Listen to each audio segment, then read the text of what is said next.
بسم اللہ الرحمن الرحیم۔ محدث کا لفظ استعمال کرنا صحیح ہے۔ ہم سے قتیبہ بن سعید نے بیان کیا، کہا ہم سے اسماعیل بن جعفر نے بیان کیا، انہوں نے عبداللہ بن دینار سے، انہوں نے عبداللہ بن عمر رضی اللہ تعالی عنہما سے کہا کہ نبی کریم صلی اللہ علیہ وآلہ وسلم نے فرمایا، درختوں میں ایک درخت ایسا ہے کہ اس کے پتے نہیں جھڑتے اور مسلمان کی مثال اسی درخت کی سی ہے۔ بتاؤ وہ کون سا درخت ہے؟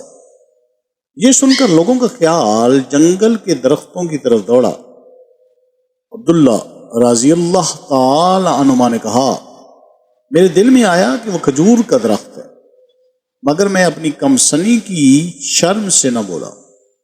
آخر صحابہ نے نبی کریم صلی اللہ علیہ وآلہ وسلم ہی سے پوچھا کہ وہ کون سا درخت ہے؟ آپ صلی اللہ علیہ وآلہ وسلم نے فرمایا، وہ کھجور کا درخت ہے۔ اللہ تعالی ہمیں احادیث سے مبارکہ پر عمل کرنے اور اس پیغام کو ہر انسان تک پہنچانے کا ذریعہ بنائے۔ آمین یا رب العالمین۔